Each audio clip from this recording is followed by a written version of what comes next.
Once upon a time, there was a tiny kingdom, peaceful, prosperous, and rich of romance and tradition.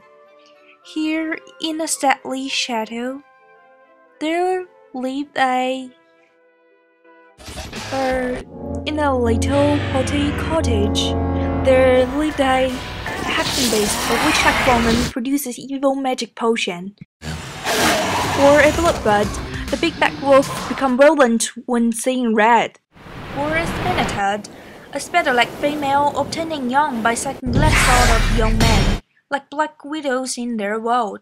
A demon's foil, Karlshrug, Gyre, Lausinslang, Jotunfojo, Bloodbot, Dogspawn, Bowerswain, Hopyang.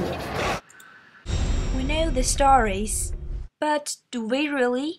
The glorious castle with towers soaring to the heaven, the magnificent gates, and those endless stairs.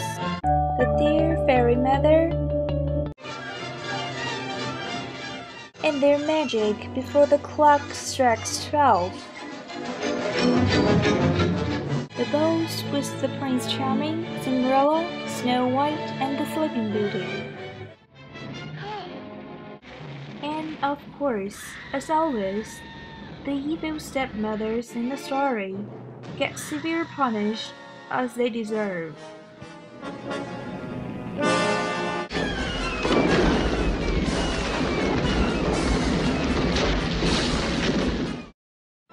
And our heroes and heroines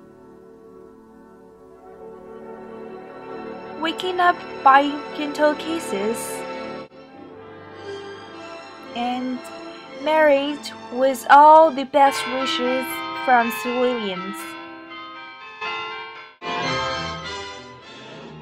Yeah, and as always, a happily ever after ending. Well, that's what fairy tales like in Walt Disney's world. But there's one thing Disney didn't tell us. That was the very bloody, scary origin of Grimm's fairy tales. Originally, the Grimm fairy tales were told in a children-friendly way.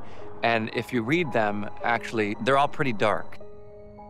There's 585 legends and something like 211 fairy tales. The ones we're familiar with are the sort of like family child version of it, like Cinderella and Hansel and Gretel and Snow White. In their original inception, they're quite frightening and gruesome and bloody. People die at the end, kids get eaten. A lot of people getting their hands and arms chopped off, and a lot of incest and murder, and they're dark tales, and they were meant to be cautionary tales.